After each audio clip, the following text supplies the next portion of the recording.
día. Recuerden que a esta zona no van a volver a entrar. Nunca no, tampoco. Espero que vuelvan a visitarnos en mayo, que volvemos a abrir los subterráneos y el tercer anillo. El tercer anillo, la terraza más alta. Allora, en el año 80, el emperador Tito Flavio decide inaugurar el Coliseo a través de una serie de juegos acuáticos, teniendo como escenario, como escenografía, el agua. Delante de nosotros, abajo, vemos una serie de muros subterráneos. Recuerden que a la época de Tito los muros subterráneos no existen, era un foso completamente desocupado. Desde el sector occidental del edificio, es decir, debajo de la puerta que nosotros acabamos de entrar, se encuentra un canal que era el canal de ramificación, el canal que venía del acueducto Claudio, era una ramificación irregular del acueducto Claudio hecho a la época neroniana, que servía a alimentar de agua este edificio. Prácticamente el acueducto permaneció abierto durante toda la noche, el foso se llenaba de agua a una altura de 2 metros, 2 metros 50. No hablamos de grandes batallas navales porque la proporción de la arena y la altura del agua es suficiente como para poder, uno, permitir que los barcos en madera se muevan y dos, hacer flotar barcos de grandes proporciones. Se hacían juegos acuáticos tipo el aquagym, con pequeños barcos en madera. Cuando el emperador Tito lo decidía, 3 colectores de agua evacuaban el agua del anfiteatro y conectaban directamente el sistema de alcantarillado con el río, con el Tíber. Tito muere y decide entonces su hermano menor Domiciano transformar los juegos construyendo los muros que estamos viendo en este momento. De esta manera alzará el nivel del entablado en madera. La arena era madera recubierta con un material en polvo llamado en latín arena. El objetivo de la arena era aquel de absorber el agua y la sangre y garantizar la continuidad del juego durante todo el día. La madera estaba en este nivel, cubría todos los muros subterráneos. El sistema de corredores subterráneos, valga la redundancia, tenía una función de permitir mover el material escenográfico, los animales, los condenados a muerte y los gladiadores, lo que nosotros comúnmente llamamos en un teatro el backstage, el tras bambalinas, ¿no? Solo que no está detrás, está debajo. Así que los romanos utilizarán un sistema de poleas y contrapesos, un sistema de montacargas, que servirá para subir y bajar el material escenográfico y cuando la plataforma sube con el material, una compuerta se abre, como en la película.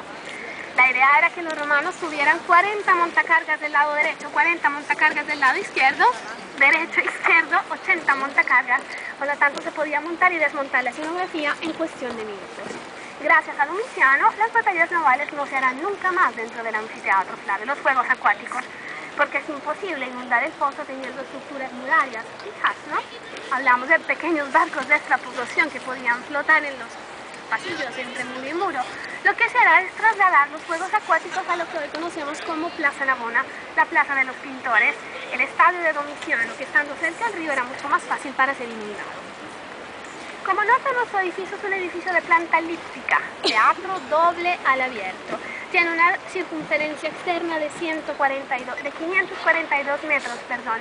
El eje longitudinal de muro externo es a largo 186 metros y el eje menor es largo 156 metros. Será uno de los más grandes, o el más grande anfiteatro construido durante toda la época imperial y en toda el área del imperio. Recuerden que de los múltiples anfiteatros solamente 3 tienen estructuras subterráneas, el de Capua, el de Túnez y el de Roma. El resto tenía simplemente una arena, un escenario. El eje longitudinal tiene en sus extremos los ingresos para los protagonistas. Los gladiadores entraban vivos y salían vivos y victoriosos, entraban vivos lógicamente y salían vivos y victoriosos por la puerta que está a mi espalda, ese enorme arco que se llamaba la Porta Triunfalis, tipo la puerta grande de las plazas de toros. Mientras que la puerta por donde los hice entrar era la llamada Porta Libitinaria, dedicada a una diosa etrusca protectora de los sepulcros, la Venus Libitinensis. Sepulcros, muerte, significa que los gladiadores muertos y heridos saldrán por el sector occidental del anfiteatro Flavio. Ustedes entraron por la puerta de los muertos, yo sé, no es una de las puertas más elegantes, pero es la única que nos permite el acceso a esta área.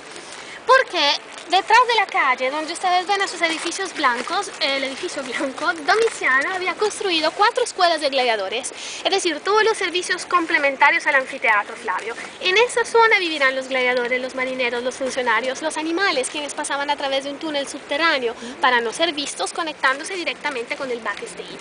En ese lugar estaba el hospital, el depósito de muertos, el depósito de armas, la fábrica de armas, el depósito de material escenográfico y la fábrica de material escenográfico. Todo lo que hacía posible que los juegos se hicieran durante todo el día se encontraba en el sector occidental. Por eso era mucho más coherente sacar a los muertos directamente por este sector que sacarlos del otro lado y hacer todo el giro debajo. Higiénicamente era mejor. Bajo y me los llevo. Encima de la puerta limitinaria un balcón para uso de los músicos.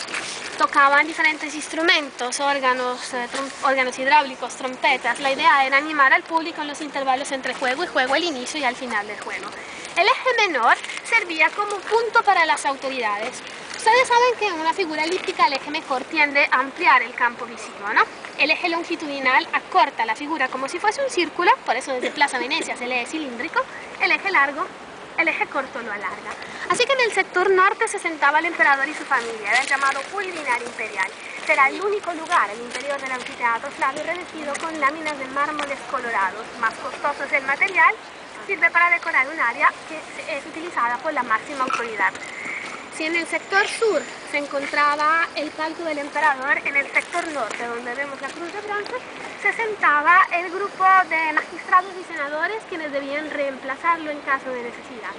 La cruz que nos está acompañando fue puesta por Papa Juan Pablo II en el último año santo, en el 2000.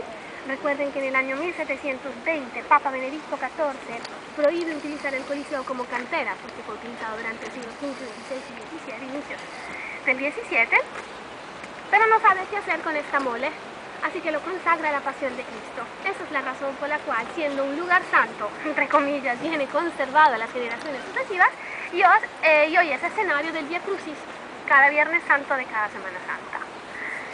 El aspecto que une el espacio entre los 4 puntos que les acabo de decir era el sistema de sillas. Y si nosotros ahora vemos un edificio en obra gris, porque se ve desde su parte esquelética, imagínenselo como un estadio de fútbol o como una plaza de toros. Hagan este ejercicio mental, ese es el único pasaporte que tienen para poder imaginar el edificio como era. Las gradas parecían escalones, ¿no? Muy similares a esas 7 filas de bloques de mármol blanco que ustedes ven a su espalda, reconstruida en 1933, eran en total 12, se reconstruyeron solo 7, pero era el sector que, estando más cerca a la zona de la arena, será para uso de senadores, sus esposas y los personajes de alto rango político y religioso. Significa que el auditorio, desde la primera línea de mármol hasta la parte más alta, estaba dividido en 5 clases sociales diferentes. Más lejos estoy de la arena, más baja será mi clase social, cosa que se sigue respetando hoy en día según el costo del boleto, y el material cambiará: mármol, piedra, ladrillo y madera.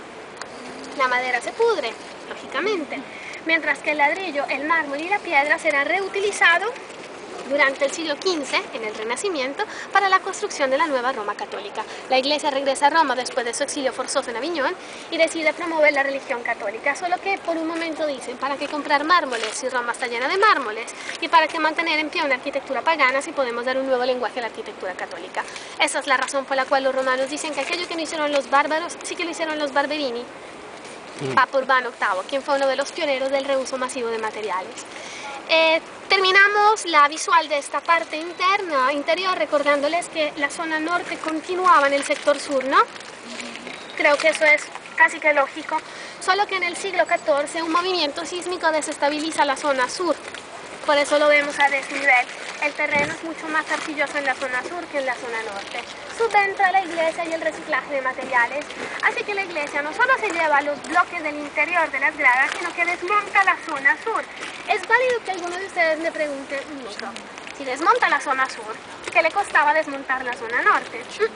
Porque hacían procesiones religiosas que conectaban Basílica de San Giovanni en Laterano con el Vaticano, con San Pedro.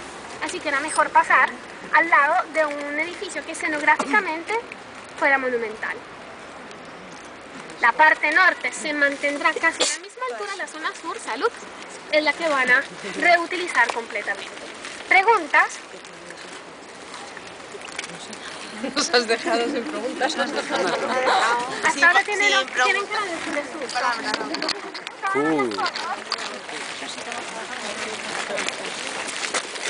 Ganharam um tour de graça, hein?